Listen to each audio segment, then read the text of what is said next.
ఎవరికి ఏ కష్టం వచ్చినా అప్పటికప్పుడు ముడుపు కట్టేస్తాడు, అప్పటికప్పుడు అమ్మవారికి నమస్కారం చేస్తాడు. అమ్మా అనుగ్రహించమ్మా, నా పసుపు కుంకాలు నిలబెట్టమ్మా, నా బిడ్డల్ని కాపాడమ్మా, అమ్మా నన్ను రక్షించమ్మా అంటాడు. ఎవడు ఎక్కడ ఎప్పుడు ఎలా ప్రార్థన చేస్తాడో ఎవడికి ఎరుక. రాత్రి అయ్యేటప్పటికీ నేను పడుకుంటానయ్యా, మీ మొరలు వినలేను అని చెప్పి అమ్మవారు ఎప్పుడైనా అందా?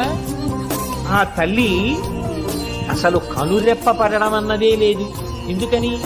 ఆ తల్లి కనురెప్పే పడిందా లోకాల్లో ఏమైపోయింది. కాబట్టి ఆవిడ ఎప్పుడు ఎవరైనా అమ్మా నీ పాదాలు పట్టుకున్నానమ్మా అంటాడేమో నిజాయితీగానని రాత్రింబవళ్ళు తల్లి అలా చూస్తూనే ఉంటుంది.